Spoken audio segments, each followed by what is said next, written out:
la bonne santé souhaitée au seuil d'une année nouvelle, le « après tout, l'essentiel, c'est la santé » ou le « comment allez-vous » lancé au hasard d'une rencontre sont des formules qui, par leur répétition, démontrent combien les humains attachent du prix à la bonne condition physique. Si le métier de guérisseur ignore le chômage, hélas, c'est bien parce que les gens éprouvés donnent priorité à la guérison. Quel malade n'aspire à une vie normale ? Alors, pourquoi nous, chrétiens, aurions-nous des scrupules à nous entretenir de celui qui a le pouvoir de rétablir la santé ? Dans notre monde actuel, comme du temps des apôtres, est-il hors de saison ou peu souhaitable de voir le Dieu tout-puissant à l'œuvre dans l'Église et hors de l'Église, balayant la torpeur des uns ou l'indifférence des autres par d'authentiques délivrances ? Lorsqu'ils s'entretiennent de guérison, les chrétiens sont loin de tenir le même langage. Les uns, texte à l'appui, affirment que l'enfant de Dieu ne doit pas être malade. Les autres évacuent purement et simplement la question en affirmant que le temps des miracles est passé et bien passé. Qui a raison ? Dans ces pages, l'auteur tente de donner quelques lumières à ceux qui s'interrogent ainsi. Il souhaite surtout apporter réconfort et assurance à ceux qui souffrent. Puisse Dieu utiliser ce livre pour le bien de ses lecteurs. Le lien de téléchargement de cet ouvrage se trouve dans les commentaires de cette vidéo, ainsi que le lien vers d'autres ouvrages et d'autres playlists tournant autour de ce thème. Foi et guérison, André Adoul. Avant-propos. Lors d'une retraite pour de jeunes adultes, je remarquai une demoiselle qui se tenait à l'écart, et pour cause. Elle perdait l'ouïe et la vue, et sa santé périclitait de jour en jour. Une grande tristesse assombrissait son visage, elle qui ne pouvait ni aller, ni venir comme ses amis, ni participer à des randonnées en montagne. Comme je passais près d'elle, je compris qu'elle me regardait.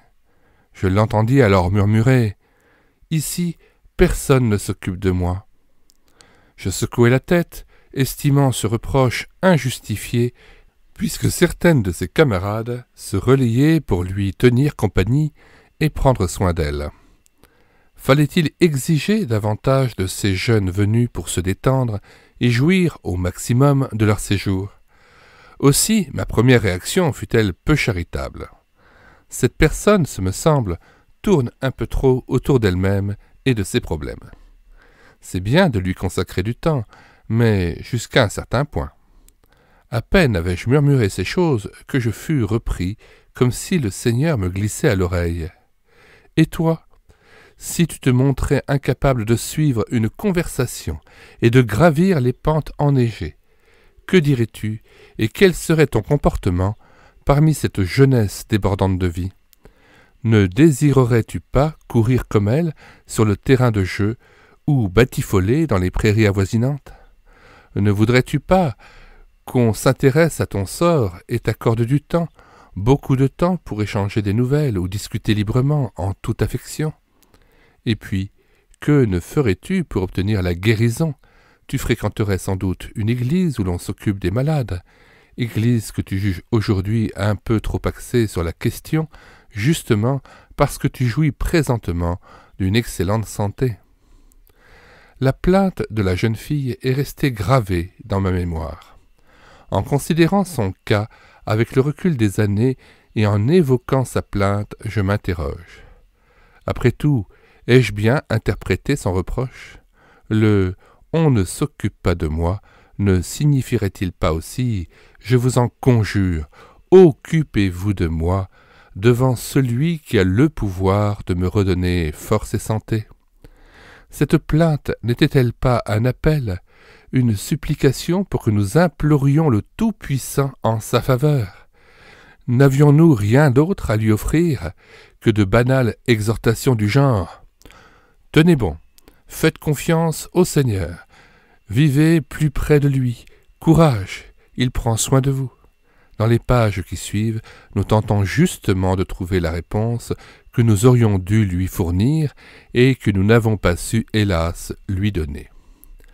la bonne santé souhaitée au seuil d'une année nouvelle, le « après tout, l'essentiel c'est la santé » ou le « comment allez-vous » lancé au hasard d'une rencontre sont des formules qui, par leur répétition, démontrent combien les humains attachent du prix à la bonne condition physique.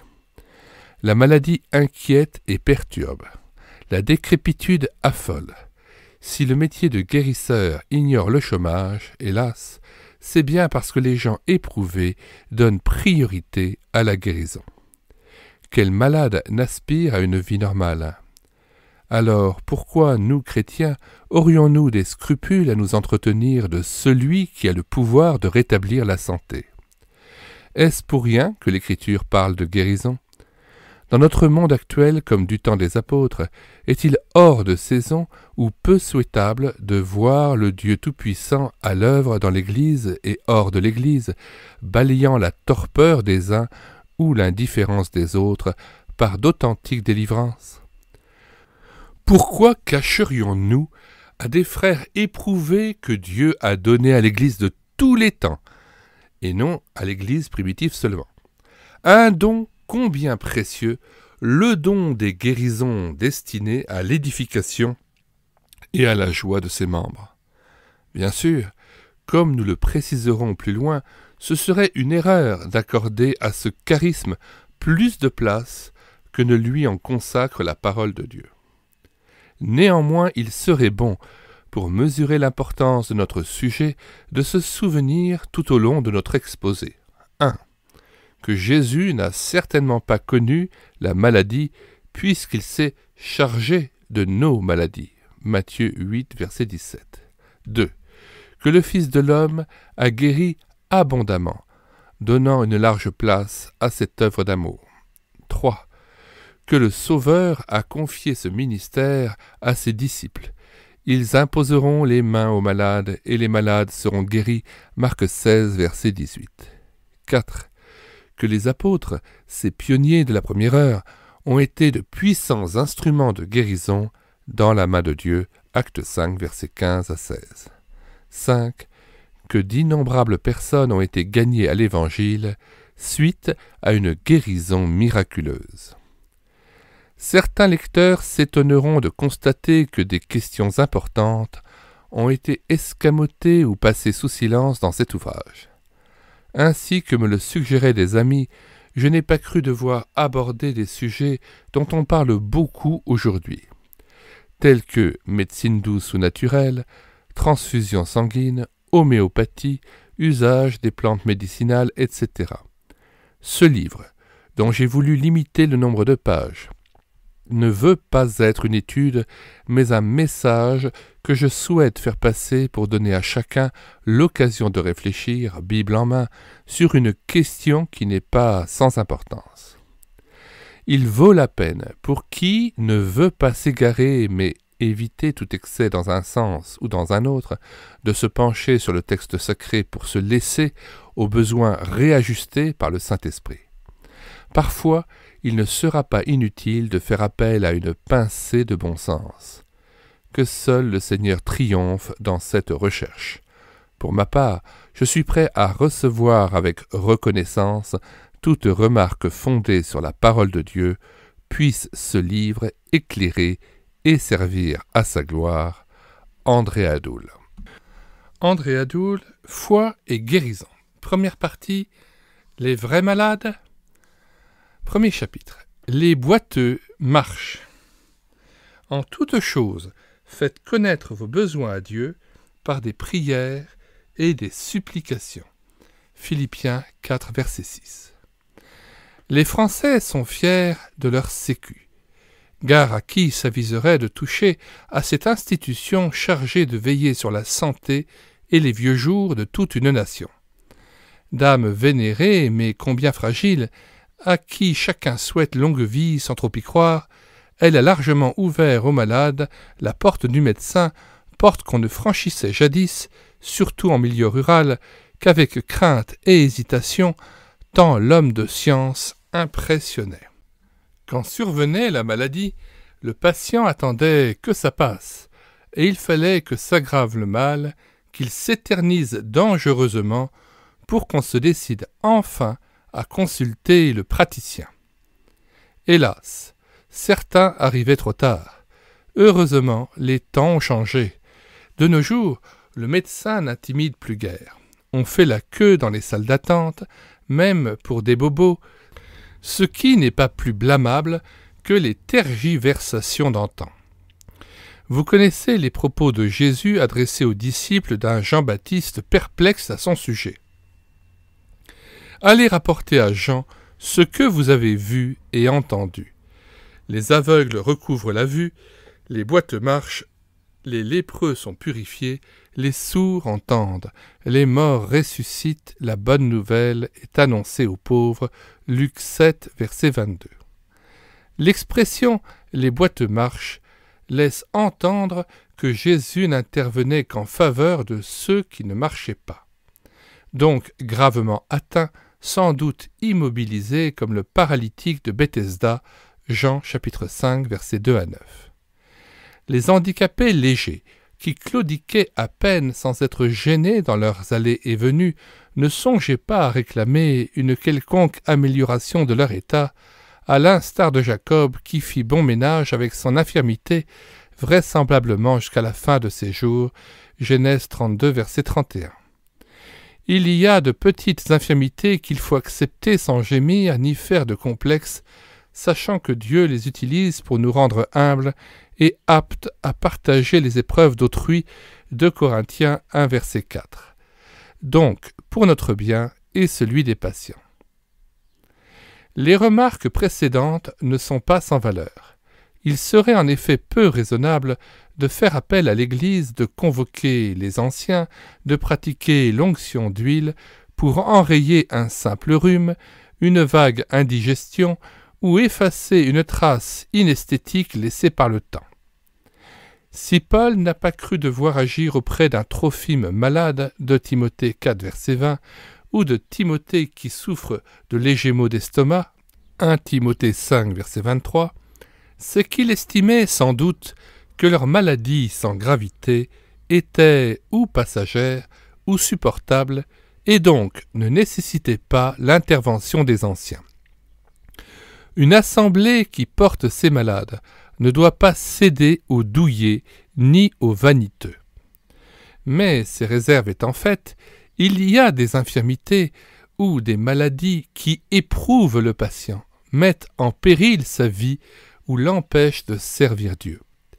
Il est d'autant plus accablé qu'aimant son entourage, il est conscient d'être un poids pour ceux qui sont constamment à ses soins. Aussi, l'Église se doit-elle de prendre en charge le membre qui souffre en adressant en sa faveur d'instantes supplications au Seigneur.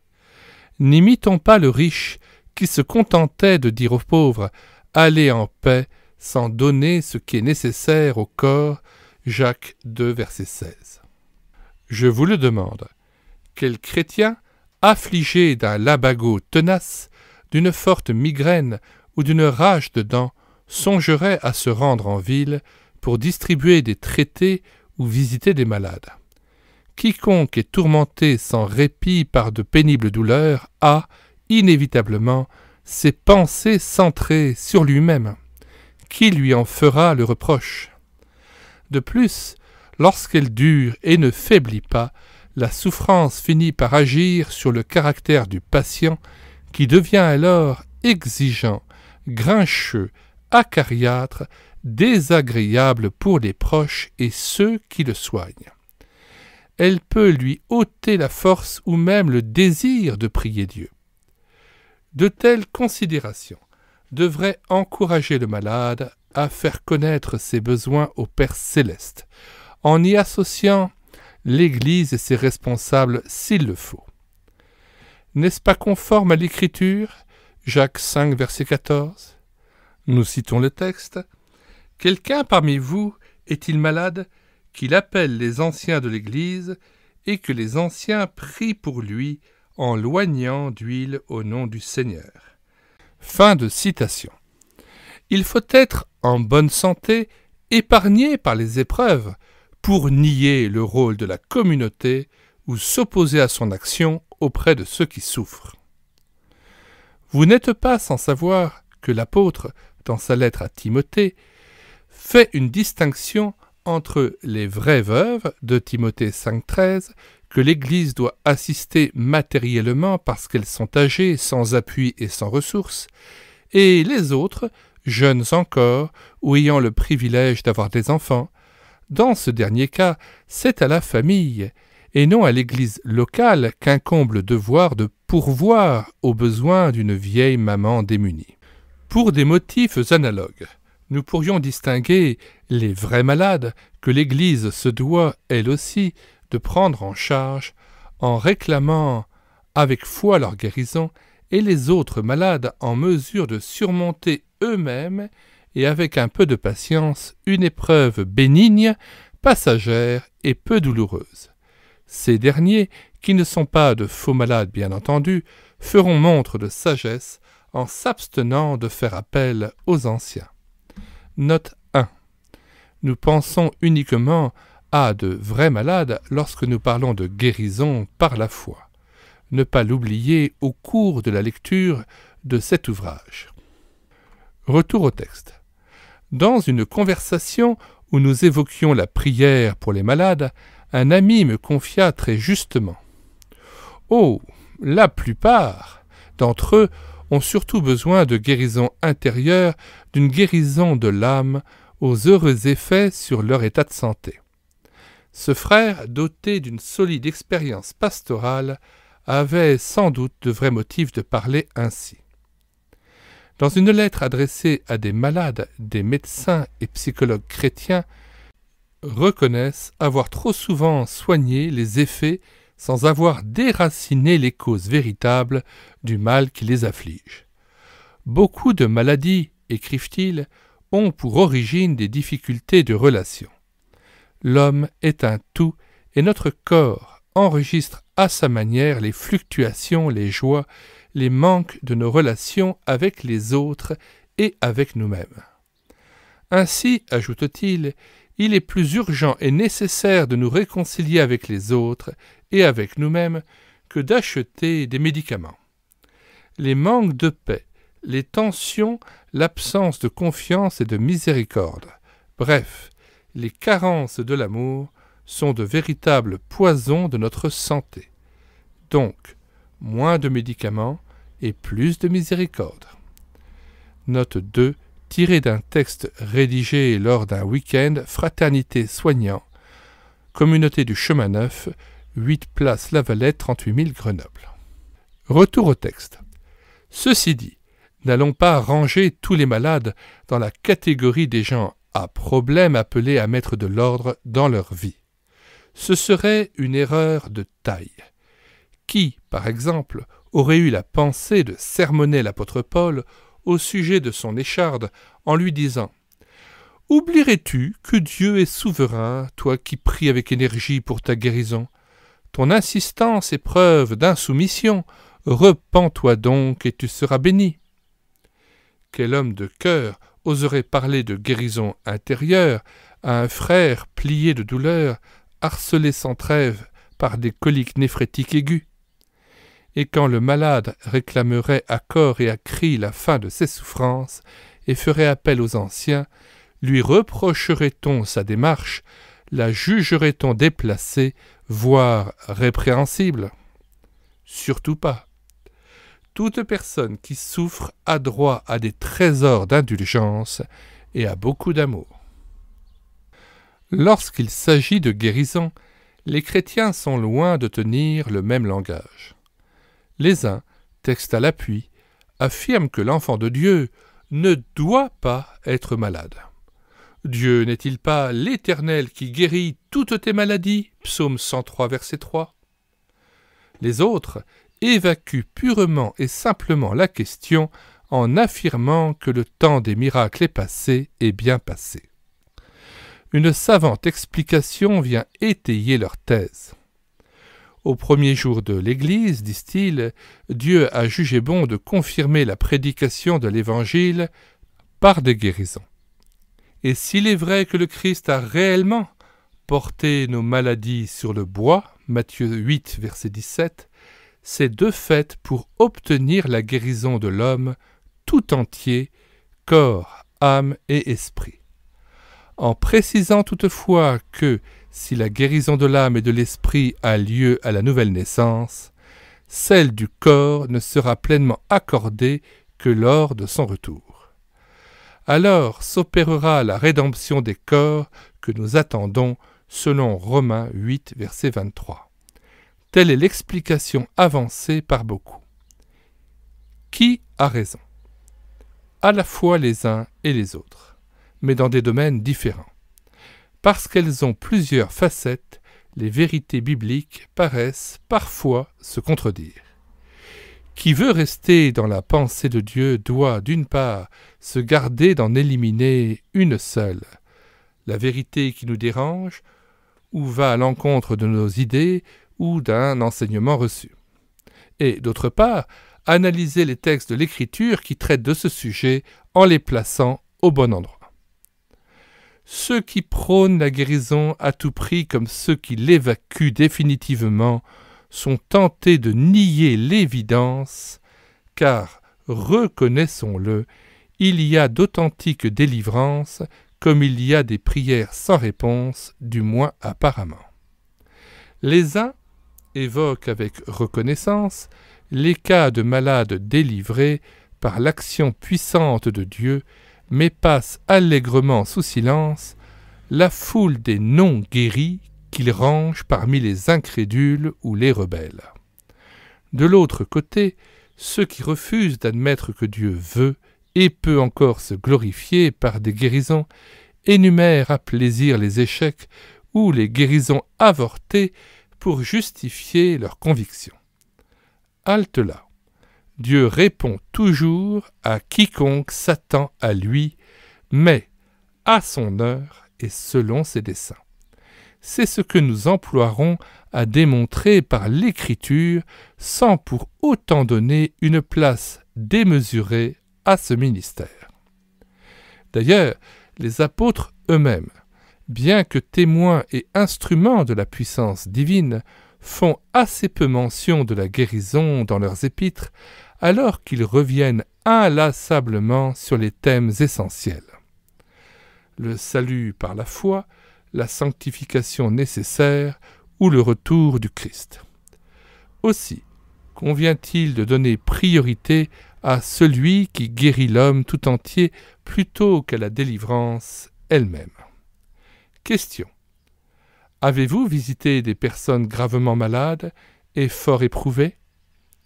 La pensée de demander à Dieu leur guérison vous est-elle venue à l'esprit ou avez-vous parlé avec elles?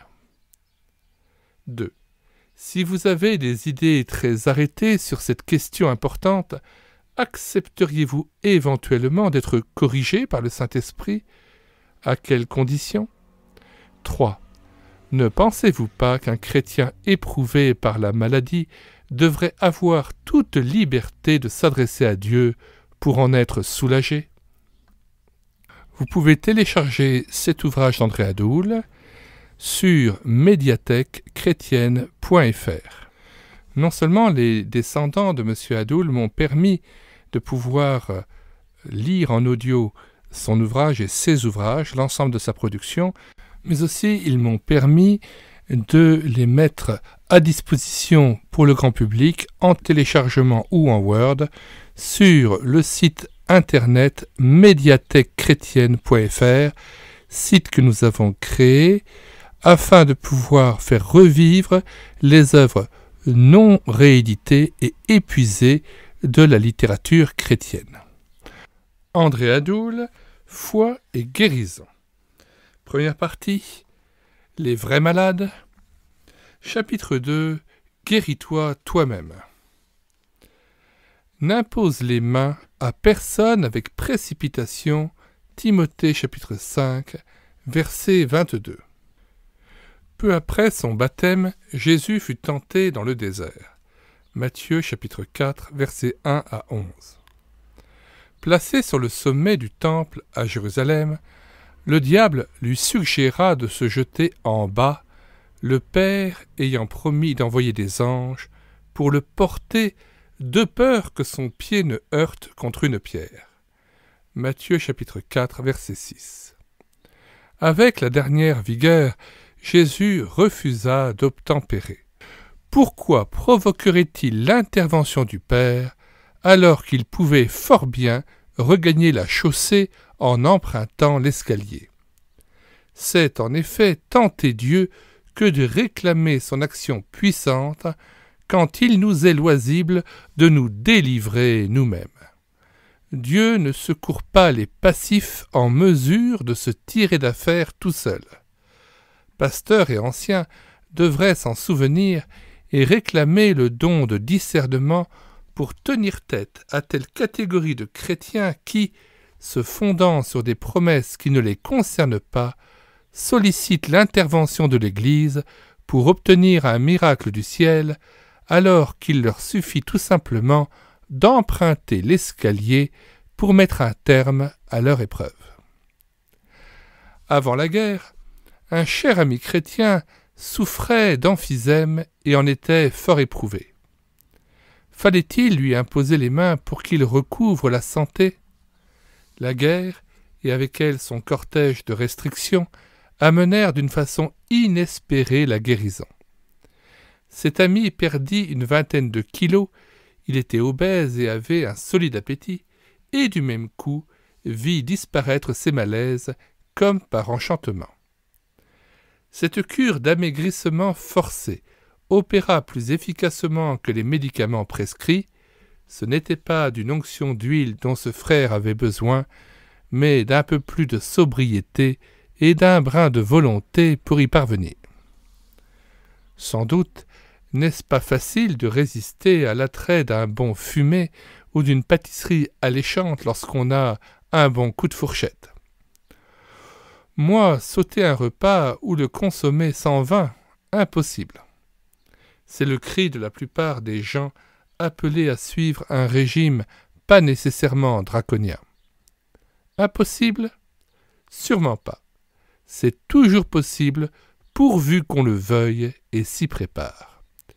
Sans en faire une loi pour autant, il serait bon, de temps à autre, de se priver de nourriture ou de vin simplement pour se prouver que l'on est un homme libre en ce qui concerne le manger et le boire. La devise de l'apôtre devrait être la nôtre. « Je ne me laisserai asservir par rien » 1 Corinthiens 6, verset 12. La pratique du jeûne, qu'il soit occasionnel ou non, a une valeur hygiénique incontestable. Elle développe la maîtrise de soi, pousse à la sobriété et favorise la bonne santé. Les parents seraient bien avisés d'apprendre à leurs enfants la modération en supprimant ou en allégeant un repas de famille de loin en loin. Pourquoi pas? Un frère très actif dans le ministère me parla d'une époque de sa vie où il souffrait de douleurs violentes à l'estomac ainsi que de digestion difficile. Les médecins le soignaient pour un ulcère, mais sans succès. Les traitements les plus divers s'avéraient tous inefficaces. Fort éprouvé, il eut l'idée d'aller consulter un spécialiste de renom. Cet homme le reçut et s'entretint longuement avec lui tout en l'observant avec intérêt. Soudain, il parut comprendre d'où venait le mal. « Installez-vous ici et allongez-vous, dit-il à son patient en lui montrant un divan. Mon ami obtempéra sans comprendre. Une fois étendu, le médecin qui ne cessait de l'observer reprit. « Pensez à vos mains. Savez-vous qu'elles sont fermées, que vous faites le poing? Donc, vous êtes crispé, tendu même, quand vous vous relaxez. Votre mal vient de là. Maintenant, ouvrez-les, tout grand. Détendez-vous consciemment, laissez aller vos membres et restez ainsi un moment. » Une fois revenu à son bureau, il ajouta « Je n'ai aucun médicament à vous prescrire. Tous les jours, après chaque repas ou à la suite d'un effort, allongez-vous sur votre canapé en gardant les mains ouvertes, puis relaxez-vous 20 minutes à une demi-heure environ. soyez chaque fois conscient d'être bien détendu. Très rapidement, cet exercice peu coûteux fit merveille. En quelques semaines, cet ami fut totalement délivré de ses maux. Là encore, prière et onction d'huile n'auraient pu apporter la délivrance espérée. Laissez agir le temps. Un certain mois d'août, au cours d'une retraite qui se tenait dans un camping, nous avions abordé le thème de la guérison en consultant les Écritures. Or, durant ces journées bénies, une dame fut piquée par un insecte et sa cheville enfla tant que l'inquiétude s'empara de cette personne et gagna l'entourage. Plusieurs responsables décidèrent alors de lui imposer les mains en demandant à Dieu de la soulager de son mal. Un frère qui avait, par sa profession, quelques connaissances en la matière, me dit avec ironie « Oh, il suffisait d'attendre 3 jours, l'enflure ne disparaîtra qu'après-demain. » Et de fait, 3 jours après, tout rentra dans l'ordre. Certainement, il eût été plus sage d'encourager cette dame à descendre l'escalier entre guillemets, c'est-à-dire à montrer un peu de patience et à attendre que ça passe. Il y a les malades imaginaires qu'il n'est pas facile de détecter. Lors d'un camp de la Ligue pour la lecture de la Bible à Sumène dans le Gard, les jeunes partirent en promenade dans la montagne durant un après-midi. Peu avant le sommet, une jeune fille de 17 ans environ fut prise d'un malaise et parut tituber. Aussitôt, on l'allongea sur le sol, on s'affaira autour d'elle en prodiguant moult conseils plus ou moins contradictoires. Elle restait immobile, les yeux clos, les jambes raidies. Que faire? Le plus sage était de la ramener au mas à travers genêts et buissons par des sentiers à peine tracés. Des jeunes gens s'employèrent à la transporter avec 1000 précautions, non sans difficulté. Arrivé à la maison, on fit appel à l'infirmière, une femme énergique, directrice de clinique, qui ne s'en laissait pas compter. Sans s'émouvoir, elle observa la malade, toujours immobile, puis, sur un ton qui n'autorisait pas de réplique, elle ordonna « Tu as fini de te moquer de nous, lève-toi et va courir dans le pré. » La jeune fille se leva d'un bond et prit la fuite à la surprise générale. Elle nous avait dupés. Simulait-elle la crise pour se rendre intéressante? Était-elle une enfant trop couvée par sa famille? En tout cas, nous aurions eu tort de nous mettre à genoux autour d'elle pour réclamer au Seigneur la délivrance d'un mal qui n'existait pas. Le directeur d'une maison de retraite me racontait qu'il avait parmi ses pensionnaires une dame âgée à la santé délicate. Elle suivait un régime très strict, ce qui compliquait le service. Cette personne sombra dans la sénilité et dès ce moment, chose étrange, elle dévora littéralement tout ce qui se passait sur la table sans jamais ressentir le moindre malaise. Il n'était plus question d'estomac ou de foie, tout allait bien. Autrement dit, le mal était dans sa tête et non dans ses viscères. Je fus invité par des amis chrétiens à visiter un homme qu'on ne voyait plus à l'église. Je le trouvais dans sa cuisine prostré, les coudes sur la table et la tête dans les mains. Autrefois dynamique, entreprenant, plein d'énergie, il ne sortait plus guère de sa maison depuis plusieurs années. Sans doute, les psychiatres désespéraient-ils de le voir un jour retrouver sa vigueur d'antan. Je m'efforçai d'abord d'établir le contact avec ce frère, puis je l'interrogeai. « Êtes-vous vraiment décidé à sortir de votre brouillard, à guérir ?» La réponse se fit attendre. J'insistais. Enfin, il prononça le « oui, bien sûr » que j'attendais, puis il m'avoua avec quelque hésitation qu'il avait craqué lors d'une affaire d'héritage. Un parent malhonnête l'avait spolié d'une somme très importante qui lui revenait. Depuis, la haine habitait son cœur. « Voudriez-vous pardonner à cet homme ?» lui demandai-je. C'est bien difficile. Dites plutôt que c'est impossible, car la perte est énorme. Mais le Seigneur vous en rendra capable si vous y consentez. Même il vous donnera la force d'aimer celui qui vous a fait du tort. Il vous libérera de ce poids et vous retrouverez la joie de vivre. D'abord réticent, ce chrétien finit par accepter de pardonner en s'humiliant d'avoir tant tardé à le faire. La guérison ne se fit pas attendre. Le jour même, il prit part avec les siens à diverses réunions de l'Église. Surpris et tout heureux de le voir revenir, ses amis se disaient l'un à l'autre « Qu'est-ce donc qui lui est arrivé? Il a l'air en forme maintenant. » Le repentir de ce malheureux avait fait plus que les kilos de médicaments qu'il avait absorbés en vain. On connaît la vie mouvementée du roi David qui, après avoir commis adultère avec Bathsheba, fit périr son mari, puis épousa la femme devenue enceinte. 2 Samuel 11. Apparemment, tout était rentré dans l'ordre. Ni vu, ni connu. Pas du tout. Dieu avait tout vu, car sa main pesait sur lui. Rongé de remords, David connut alors un temps de déprime des plus éprouvants qui eut une incidence sur son état physique, comme il le mentionne dans le psaume 32. Mes os se consumaient, je gémissais toute la journée, ma vigueur n'était plus que sécheresse comme celle de l'été, versets 3 à 4. Comment en sortir? Là encore, la meilleure des thérapies, les prières ferventes de ses amis, l'onction d'huile ou une imposition des mains se serait révélée inefficace. Il fallait autre chose pour retrouver la pleine santé, et David ne l'ignorait pas.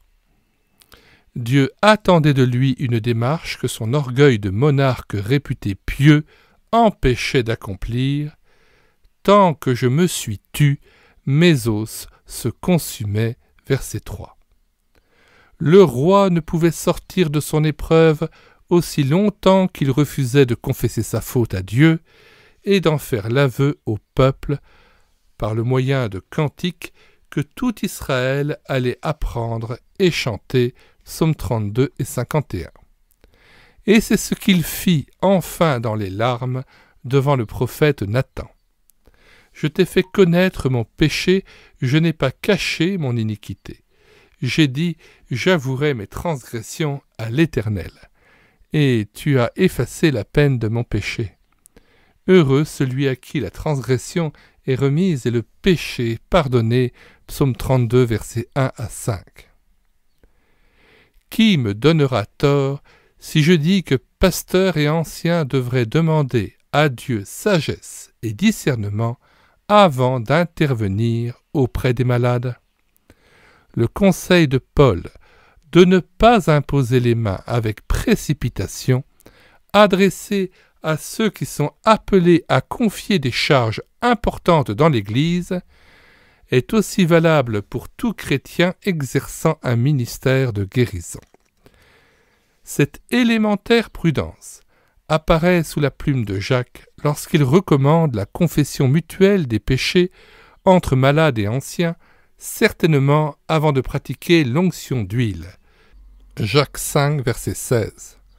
Un tel partage est combien nécessaire pour discerner si l'intervention de Dieu se justifie ou si rien ne fait obstacle à la guérison. Nous reviendrons sur ce point important. Question. Connaissez-vous des personnes qui se plaignent de maux dont elles pourraient être soulagées avec un peu de discipline ou plus de volonté? Seriez-vous capable de vous priver d'un repas ou de le prendre sans user de vin? Avez-vous un régime à suivre? L'observez-vous avec sérieux? Sinon, pourquoi? 3. Relisez le passage de Jacques, chapitre 5, verset 16. À votre avis, pourquoi l'apôtre parle-t-il ici de confession mutuelle des péchés? Jacques 5, verset 16. Confessez donc vos péchés les uns aux autres, et priez les uns pour les autres, afin que vous soyez guéris. La prière fervente du juste a une grande efficace. Bienvenue sur la chaîne YouTube Elle écoutait sa parole. Poursuivons la lecture de la première partie de cet ouvrage, Les vrais malades. Chapitre 3. Guérira, guérira pas. Quelqu'un parmi vous est-il malade, qu'il appelle les anciens de l'Église, et que les anciens prient pour lui, en loignant d'huile au nom du Seigneur.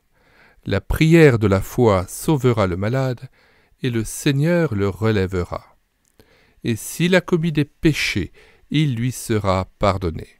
Confessez donc vos péchés les uns aux autres, et priez les uns pour les autres, afin que vous soyez guéris.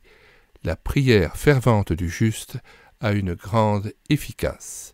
Jacques chapitre 5, versets 13 à 16. Jacques, l'apôtre qui exerça une influence prépondérante au sein de l'Église de Jérusalem, conseille aux malades, sans doute gravement atteints et désireux de recouvrer la santé, d'avoir recours aux anciens afin qu'ils viennent prier à leur chevet pour obtenir la guérison au nom du Seigneur. Relire attentivement le passage cité en exergue. Ce texte, relatif à l'onction d'huile, est unique dans l'Écriture. Il a été diversement interprété et la parole du verset 15 en particulier a posé des problèmes à nombre de commentateurs, les faits paraissant démentir la déclaration de l'apôtre, la prière de la foi sauvera le malade et le Seigneur le relèvera. Il y a, se plaît-on à objecter, tant d'imposition de main ou d'onction d'huile sans résultat. Ici, l'emploi des verbes sauver et relever nous étonne. Nous aurions préféré que l'apôtre fût plus explicite en disant, conformément au contexte, « Et la prière de la foi guérira le malade, et le Seigneur le relèvera de son lit de maladie. » Note de M. Hadoul. Le verbe « relever » employé ici par Jacques montre qu'il s'agit d'une personne sérieusement malade, sans doute incapable de se déplacer, peut-être clouée au lit. D'ailleurs, le terme de souffrance utilisé juste avant, verset 13, implique une souffrance qui s'est prolongée et a atteint son paroxysme. Nouveau commentaire biblique. Ces détails confirment ce que nous avons souligné, à savoir que ce sont les malades gravement atteints qui font appel aux anciens. Suite de la note. Au sujet de l'onction d'huile, nous insistons sur le fait que l'huile employée ici n'a pas de valeur magique. Le croire serait pure superstition, ce serait accorder à la matière un pouvoir qu'elle n'a pas. C'est la prière de la foi qui est efficace. Retour au texte. Car c'est bien ainsi qu'il faut comprendre le verset 15, lorsqu'on tient compte de l'impératif qui l'accompagne, « Priez les uns pour les autres, afin que vous soyez guéris. » La prière du juste a une grande efficacité, verset 16. Sans doute l'Esprit Saint avait-il de vraies raisons d'inspirer à Jacques l'usage des verbes « sauver » plutôt que « guérir » et « relever », plutôt que « rétablir la santé », les termes utilisés dans le texte ayant un sens plus large. Dans son commentaire, le théologien Bonnet explique ainsi la parole suivante: « La prière de la foi sauvera le malade, et le Seigneur le relèvera » verset 15. Sans doute dans l'ignorance où ils étaient de la volonté de Dieu, les anciens ne pouvaient demander une telle faveur qu'avec une humble soumission à cette volonté. Toutefois, Jacques tient surtout à exprimer la ferme confiance que la prière de la foi sauvera le malade. Sauver signifiant guérir selon le contexte, et que le Seigneur le relèvera de son lit de maladie. Aussi, dans les versets suivants, l'apôtre insiste-t-il sur le pouvoir immense de la prière du juste, versets 16 à 18. Notre commentateur cache mal son embarras, lui qui révise son explication. Toutefois, dit-il, sur un point, nous lui donnons volontiers raison. La souveraineté de Dieu doit être respectée et sauvegardée à tout prix, pas de prière qui lui force la main. Il est au ciel et nous sur la terre. Ecclésiaste 5, versets 1 à 2. L'enfant le plus estimé ne donnera jamais des ordres à son père. À combien plus forte raison le chrétien. Dieu tient à manifester son bon vouloir de 3 façons. A. Il veut décider lui-même quand aura lieu l'exaucement.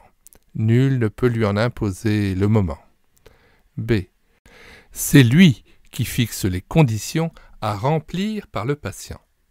Foi, persévérance, soumission, pour que lui soit accordée la chose demandée, ici la guérison.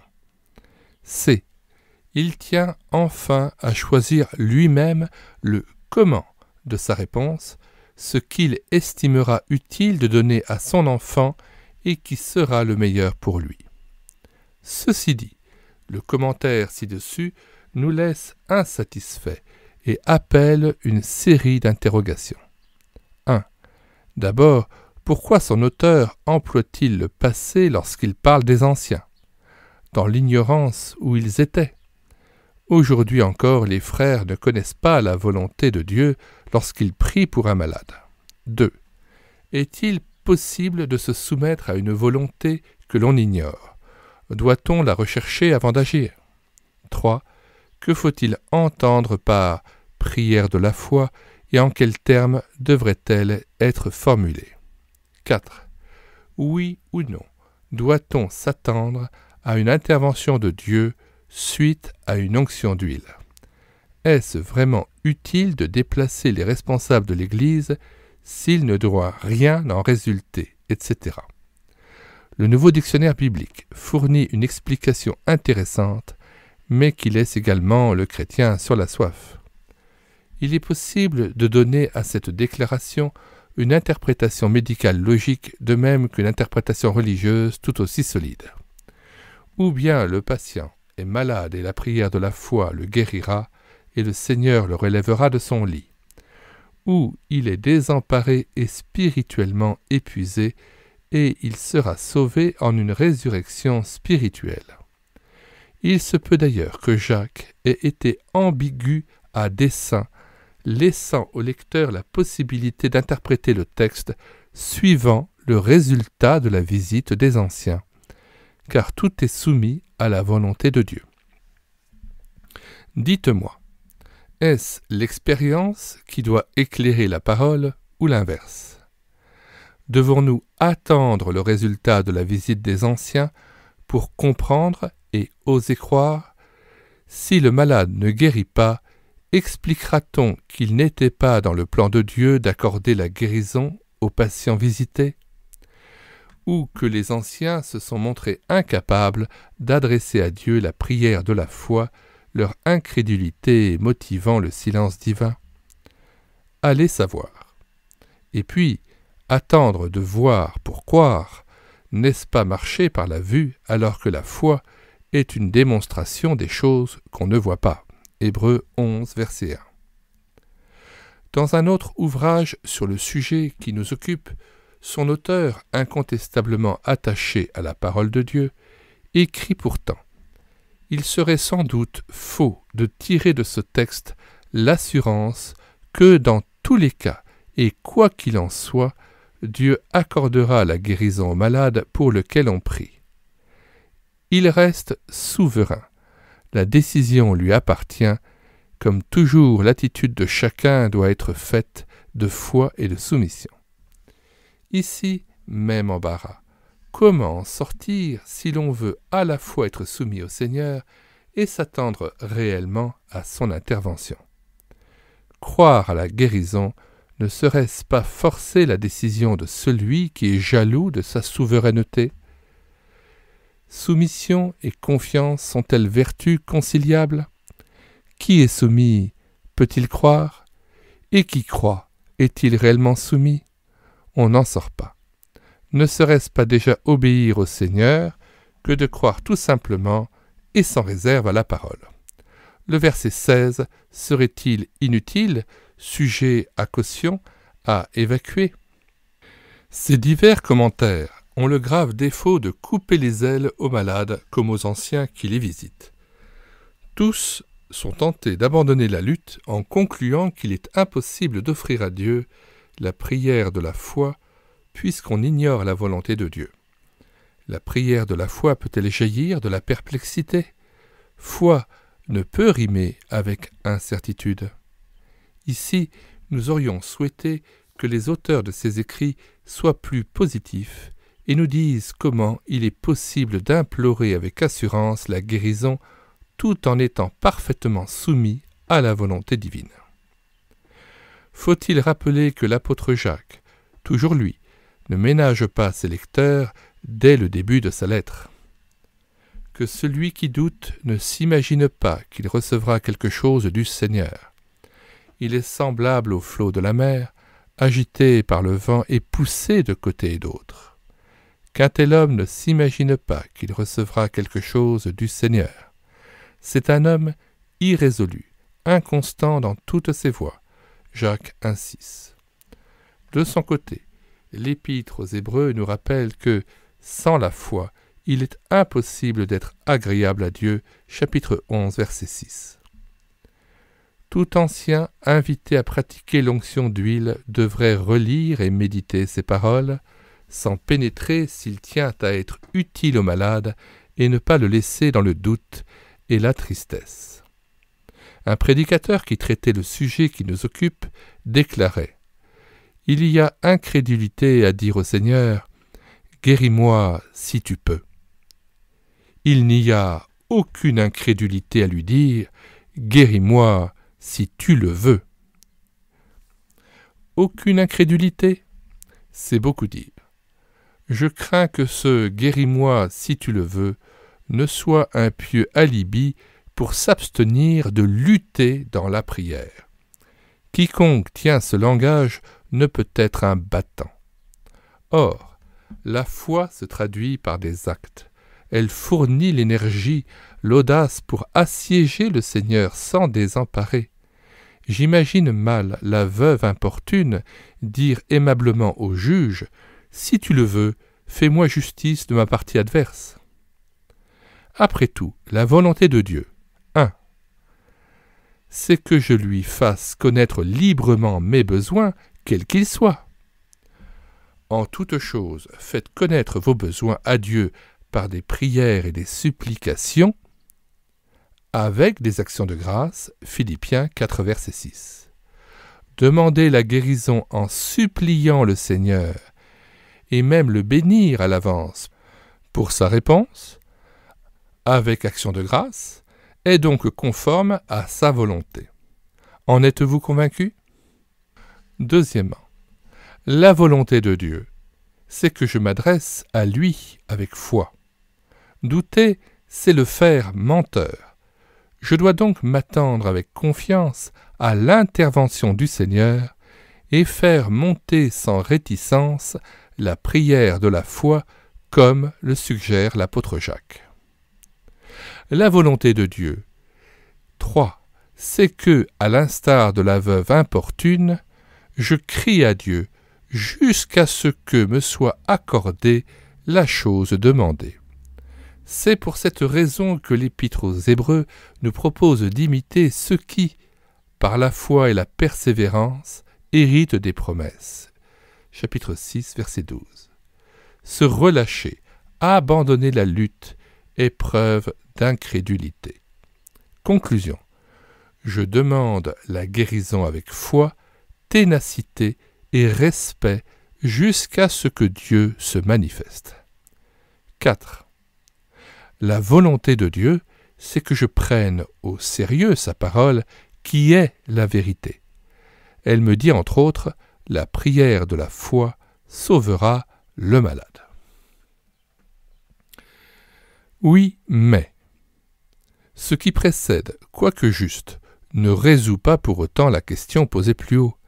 Comment puis-je croire à la guérison et, en même temps, me montrer soumis à un Dieu souverain dont j'ignore la volonté. Spurgeon devrait nous éclairer.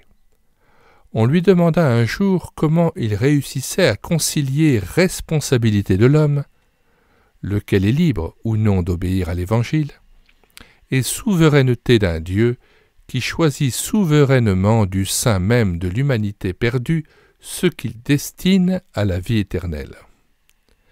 Le grand prédicateur ne se laissa pas désarmer. « Oh, dit-il, je ne tenterai même pas de vous répondre, car je n'essaie jamais de réconcilier des amis. » Si ces deux réalités paraissent inconciliables, néanmoins, il faut les accepter l'une et l'autre en même temps et se garder de les considérer comme des enseignements opposés. Nous devrions tenir le même raisonnement lorsqu'il s'agit de guérison. Prière de la foi et souveraineté divine sont de vrais amis. N'essayons pas de les réconcilier puisqu'elles ne font qu'un. Désormais, et même si notre intelligence ne peut l'admettre, n'ayons aucun scrupule à faire monter vers le Seigneur notre requête avec une totale assurance. Inutile de nous demander comment il est possible de croire lorsqu'on ignore sa volonté. Dieu nous éclairera là-dessus en temps opportun, mais pour l'instant, faisons connaître nos besoins sans douter, librement et résolument, pleinement conscients que nous nous adressons à un Père aimant qui répond toujours, mais en Dieu souverain. En terminant ce chapitre, il me semble utile de donner déjà un élément de réponse aux questions posées plus haut en évoquant le comportement de trois personnages bibliques, l'un d'eux étant celui qui reste notre modèle. Le fils de David va mourir ainsi que l'a annoncé le prophète. Bouleversé, le père ne peut se résoudre à voir périr un innocent à cause de son inconduite. Lui seul est le coupable et mérite d'être frappé. Plutôt que de se soumettre sans réagir, il crie à Dieu et implore la guérison de l'enfant. Est-ce de la rébellion de sa part ? Lisez 2 Samuel 12, versets 15 à 23, et vous verrez ce père combattre, jeûner, passer des nuits couché à même le sol, suppliant sans relâche l'Éternel pour obtenir la guérison de son fils. Et lorsque vient la réponse définitive, la mort de l'enfant, David prouve sa soumission d'une façon éclatante. Il se relève, prend de la nourriture et explique son comportement étrange devant des serviteurs abasourdis. Paul ne dit pas « Ô Dieu, guéris-moi si tu le veux », mais à plusieurs reprises, il réclame la guérison de son écharde. Le moteur qui le pousse à lutter avec la dernière énergie, c'est la foi, la certitude inébranlable que Dieu répondra à ses cris. Le bref récit de l'Écriture sur lequel nous reviendrons prouve hautement qu'il est possible de demander la guérison avec une grande audace, tout en étant parfaitement soumis au Créateur. 2 Corinthiens 12, versets 7 à 10. Le cas le plus typique est celui de Jésus lui-même, lui qui connaissait parfaitement la volonté de son Père au sujet de sa mort. Il en avait entretenu bien des fois ses disciples. Était-il insoumis lorsqu'il suppliait le ciel, et avec quelle intensité, d'éloigner de lui la coupe de malédiction ? Et pourquoi menait-il un tel combat durant des heures, puisque tout était décidé d'avance ? Pareille insistance n'était-elle pas révolte ? Oh non ! Si le Fils de Dieu revint à la charge à 3 reprises, c'est qu'il faisait une totale confiance en un Père qui l'exauce toujours, Jean 11, verset 42. Et de fait, il fut exaucé à cause de sa piété, nous dit l'Épître aux Hébreux, chapitre 5, verset 7. La foi n'habite pas les passifs, qui attendent je ne sais quoi. Bien qu'il n'ait pu lui épargner la croix, le Père accorda cependant à son Fils submergé d'angoisse ce qu'il avait besoin de recevoir en ces heures tragiques, à savoir le pouvoir d'être l'agneau qui n'ouvre point la bouche devant ses juges et ses bourreaux. Il fut rendu capable de gravir sereinement le Golgotha au milieu d'une foule haineuse qu'il ne cessa d'aimer. Dieu avait ôté l'angoisse, le poids énorme de cette mort expiatoire. À Gethsémane, Jésus avait prié la prière de la foi. Le combat mené en fut la preuve, mais en fils parfaitement soumis, Matthieu 26, verset 39, aussi le Père l'avait-il assisté et relevé. Le Sauveur put ainsi affronter la séparation tant redoutée d'avec son Dieu, qu'il exprima dans ce cri tragique peu avant d'exprimer, Matthieu 27, verset 46. Certes, il ne s'agit pas ici de guérison, et le cas de Jésus est bien particulier, mais la conduite de ces trois personnes démontre que foi et soumission peuvent aller de pair et qu'il est possible d'attendre fermement l'intervention du Seigneur tout en acceptant d'avance sa volonté. Question 1. Que pensez-vous de la déclaration de Jacques, Jacques 5, versets 13 à 15 ? Voulez-vous relire avec soin ce passage unique dans l'Écriture et en méditer chaque terme ou expression ? 2. Avez-vous été appelé au chevet d'un malade pour pratiquer l'onction d'huile ? Quelle prière avez-vous fait monter vers Dieu à ce moment-là ? Était-ce la prière de la foi ? 3. Devant un texte aussi important, croyez-vous que nous devions rester dans le flou puisque Jacques insiste sur la foi ? Fin du chapitre 3. André Adoul, foi et guérison. Première partie. Les vrais malades. 4e chapitre. Pour recevoir. Vous ne recevez pas parce que vous ne demandez pas. Jacques 4, verset 2. Puisque le Créateur a tout programmé d'avance, disent certains, à quoi bon prier pour obtenir ce qu'il n'a pas résolu d'accorder ? Toute insistance serait déplacée et confinerait à la révolte. Le malade guérira seulement si Dieu le veut. L'homme éprouvé n'a donc qu'à se taire et se soumettre en espérant, pourquoi pas, que le ciel aura finalement pitié de lui. Ce langage est-il exact ? En tout cas, il rappelle celui du musulman qui, dans l'infortune, se résigne en soupirant. C'était écrit Maktoub. Fataliste, il considère tous les faits de la vie humaine comme irrévocablement fixés à l'avance.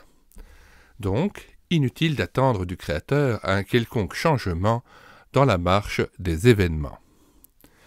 Le Dieu de la Bible est tout autre. Il n'a rien du roi absolu qui n'en fait qu'à sa tête, sourd aux cris de ses enfants qu'il prétend aimer. Quand le Très-Haut a parlé, le chrétien peut s'attendre encore à ce qu'il change ses plans et revienne sur ses décisions. De nombreux passages de l'Écriture nous y autorisent, comme le récit bien connu du chapitre 32 de l'Exode, dont voici le résumé. Alors que Moïse descend du Sinaï portant les tables de la loi, les enfants d'Israël, au pied de la montagne, se divertissent autour du veau d'or.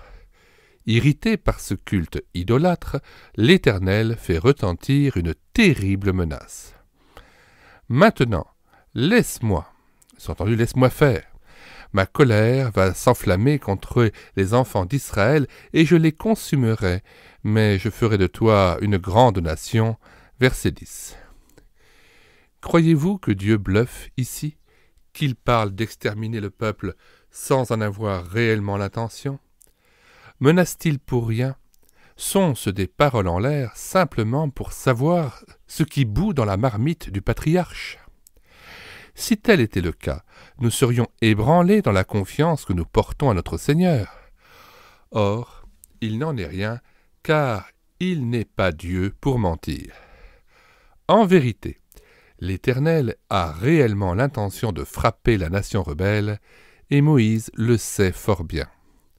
Va-t-il pour autant le laisser faire et assister en spectateur à la destruction de ses frères sans réagir, sans implorer pitié pour eux? Certainement pas. Puisque l'honneur de Dieu est en jeu, son serviteur priera sans relâche pour qu'il revienne de l'ardeur de sa colère et se repente du mal qu'il avait l'intention d'infliger à la nation idolâtre. Exode 32, verset 12. Le cas d'Ézéchias nous conduit aux mêmes conclusions. Malade à la mort, ce roi pieux est brutalement averti de sa fin prochaine. Donne tes ordres à ta maison. Tu vas mourir et tu ne vivras plus. 2 Rois 20, verset 1. Croyez-vous que Dieu se joue du malade en lui faisant croire qu'il va décéder d'un moment à l'autre? C'est impensable. En tout cas, Ézéchias ne se fait aucune illusion. Effondré à l'annonce de cette rude nouvelle, il supplie l'Éternel avec larmes et avec d'autant plus d'énergie qu'il n'a pas encore la descendance promise. 1 Roi 11, verset 36. Ces cris ne seront pas vains, puisque Dieu se laisse fléchir et accorde la guérison, ajoutant 15 années de survie au roi de Juda. Note 1. On sait que Dieu promettait longue vie à ceux qui honoraient leurs parents, Deutéronome 5, verset 16, ou s'appliquaient à observer ses lois, Deutéronome 5, verset 33, et chapitre 6, verset 2, ou encore se montraient détachés des richesses, Proverbe 28, verset 11. Si Manassé, le fils qu'Ézéchias eut 3 ans plus tard, fut l'un des plus mauvais rois, cela ne tient pas, comme d'aucuns l'affirment, au fait qu'il aurait forcé la main à l'Éternel en réclamant charnellement un prolongement de vie. N'ayant encouru aucun reproche de sa part, il paraît plus probable que le monarque, à l'apogée de son règne, ait cédé à l'orgueil. Trop occupé et soucieux de sa gloire, 2 Rois 20, verset 13 et 2 Chroniques 32, versets 27 à 31, il a certainement négligé d'enseigner à son fils la crainte de Dieu, laissant ce soin à Eshtsiba, son épouse. Retour au texte. En fustigeant le roi de Samarie pour avoir frappé le sol seulement 3 fois, donc sans conviction, le prophète Élisée nous autorise à affirmer qu'il appartient à l'homme de changer le cours des événements. Il fallait frapper 5 ou 6 fois, alors tu aurais battu les Syriens jusqu'à leur extermination. Maintenant, tu ne les battras que 3 fois. 2 Rois, chapitre 13, verset 19. Autre exemple, tiré cette fois du Nouveau Testament, Matthieu 15, versets 21 à 28. Jésus et les 12 viennent de franchir la frontière pour se retirer dans le territoire de Tyr et de Sidon. Une femme païenne s'approche et crie derrière eux, verset 23, suppliant le maître de guérir sa fille, tourmentée par le démon. Or, il n'est pas dans le plan divin que Jésus accomplisse sa mission et opère des délivrances hors des limites de la Palestine. Je n'ai été envoyé, dit-il, qu'aux brebis perdues de la maison d'Israël, verset 24. Cette femme ne désarme pas pour autant. Elle supplie, se prosterne en insistant, accepte d'être comparée à de petits chiens, réclame pour elle des miettes, et obtient enfin le miracle attendu. Une fois de plus, la prière de la foi a reçu sa réponse. Faut-il déduire des remarques précédentes que notre Dieu est versatile, influençable, qu'il change ses plans comme certains politiques le font en prêtant l'oreille aux rumeurs de la rue? Naturellement, non. Lorsque je tourne le dos au soleil, l'ombre portée de mon corps sur le sol est devant moi, sous mes yeux. Que je fasse un demi-tour et mon ombre se projettera aussitôt derrière moi. ce n'est pas le soleil qui a changé de position, mais c'est moi qui ai fait volte-face. En ce qui concerne le Père des Lumières, déclare Jacques, il n'y a en lui ni changement, ni ombre de variation, Jacques 1, verset 17. En réalité, deux démarches peuvent infléchir la volonté de Dieu et entraîner un changement dans ses intentions, lesquelles, on le sait, ne varient pas aussi longtemps que l'homme persévère dans le mal et demeure dans son incrédulité.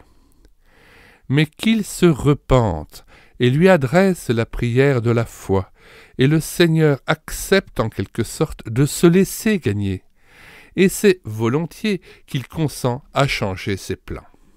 Il souhaite même que nous ayons notre mot à dire dans ces décisions, et participions ainsi, dans une certaine mesure, certes, à sa souveraineté. Par exemple, il nous appartient de hâter le jour de sa venue, 2 Pierre 3, verset 12, de participer à l'envoi d'un plus grand nombre d'ouvriers dans la moisson, Matthieu 9, verset 38, de recevoir ou de ne pas recevoir un bienfait du Créateur, puisque l'apôtre déclare « Vous ne recevez pas parce que vous ne demandez pas » Jacques 4, verset 2, etc. À l'inverse, ne pourrait-on pas déduire de cette dernière citation que l'Église ne voit pas de guérison parce qu'elle n'en demande pas, ou que certains malades ne recouvrent pas la santé parce qu'ils négligent de s'adresser à celui qui guérit, ou encore que l'Église manque d'évangélistes parce que ses membres oublient de prier le maître de la moisson, etc.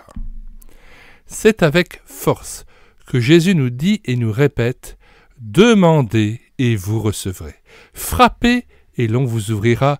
Quiconque demande reçoit, celui qui cherche trouve. » Je n'ignore pas que l'apôtre Jacques a eu soin d'ajouter « Vous ne recevez pas parce que vous demandez mal, dans le but de satisfaire vos passions égoïstes. » Jacques 4, verset 3.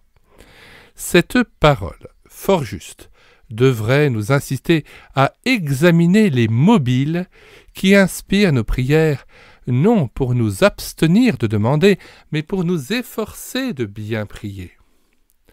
Qu'entend l'apôtre par « demander mal » ? Demander mal, c'est s'adresser au Seigneur sans respect, avec arrogance, en réclamant une faveur comme s'il devait s'exécuter sur le champ. N'imitons pas l'enfant qui ordonne « je le veux » en tapant du pied. Demander mal, c'est aussi demander avec insistance les bienfaits de Dieu pour en jouir égoïstement ou en tirer orgueil. En un mot, pour satisfaire nos passions égoïstes. Demander mal, c'est intercéder mollement sans s'attendre à une réponse du ciel. Celui qui doute est semblable au flot de la mer que le vent agite et soulève, qu'un tel homme ne pense pas qu'il recevra quelque chose du Seigneur. Jacques 1, verset 7. Mais attention, que la crainte de mal demander ne devienne pas un prétexte pour baisser les bras et renoncer à lui faire connaître nos besoins avec foi et détermination. Il est évident que si nous avions une meilleure connaissance de son amour, nous lui exposerions nos désirs avec une toute autre assurance, sans céder cependant à l'égoïsme ou à l'orgueil. D'ailleurs, on peut se demander si certains auteurs de livres évangéliques ne découragent pas leurs lecteurs en accumulant les conditions à remplir pour espérer recevoir quelque chose de Dieu, en quelque sorte pour être jugés dignes d'être exaucés. Qui peut se targuer de les remplir toutes parfaitement ? Restons simples comme l'enfant qui ne se pose pas autant de questions. Il exprime ses désirs à ses parents avec confiance, respect et persévérance, jusqu'à ce qu'ils reçoivent de bonnes choses de leur part. Et si, d'aventure, il demande mal, le Père se chargera bien de le lui rappeler. En terminant ce chapitre, il nous semble opportun de citer ici des paroles de l'Évangile. Et puisqu'elles sont de la bouche même de notre Seigneur, nous serons bien inspirés de les méditer avec sérieux, sans y ajouter le « oui, mais » qui n'est en réalité qu'un « non » camouflé. Demandez et l'on vous donnera, frappez et l'on vous ouvrira, car quiconque demande reçoit, et l'on ouvre à celui qui frappe. Matthieu 7, verset 7. À combien plus forte raison votre Père qui est dans les cieux donnera-t-il de bonnes choses à celui qui les lui demande? Matthieu 7, verset 11. Je vous dis encore, si 2 d'entre vous s'accordent sur la terre pour demander une chose quelconque, elle leur sera accordée par mon Père qui est dans les cieux. Matthieu 18, verset 19. Tout ce que vous demanderez avec foi par la prière, vous le recevrez. Matthieu 21, verset 22. Tout ce que vous demanderez en priant, croyez que vous l'avez reçu et vous le verrez s'accomplir. Marc 11, verset 24. Tout ce que vous demanderez en mon nom, je le ferai, afin que le Père soit glorifié dans le Fils. Si vous demandez quelque chose en mon nom, je le ferai. Jean 14, 13. Je vous ai choisi afin que vous portiez du fruit, afin que ce que vous demanderez, il vous le donne. Jean 15, 16. En vérité, je vous le dis, ce que vous demanderez au Père, il vous le donnera en mon nom. Demandez et vous recevrez, afin que votre joie soit parfaite. Jean 16, verset 23. Question. 1. Ne pensez-vous pas que trop souvent nos prières manquent d'assurance? Serait-ce parce que nous doutons de la véracité des promesses de Dieu? 2. Croyez-vous que nous pouvons jouer un rôle, avoir notre part dans les intentions divines? N'est-ce pas merveilleux d'être ainsi associé aux décisions de celui duquel procède toute chose? 3. Avez-vous médité les paroles de Jésus citées ci-dessus? Qu'en avez-vous retiré pour vous-même? Chers auditeurs, nous venons de terminer donc le chapitre 4 de la première partie de ce livre. Il reste encore 4 autres parties à découvrir de cet ouvrage très riche d'André Adoul. Vous pouvez le télécharger sur médiathèque-chrétienne.fr. La famille de M. Adoul, ses ayants droit m'ont permis de le mettre sur un site internet et vous pouvez le télécharger gratuitement sur médiathèque-chrétienne.fr, site entièrement consacré au téléchargement des ouvrages non réédités et épuisés de la littérature chrétienne.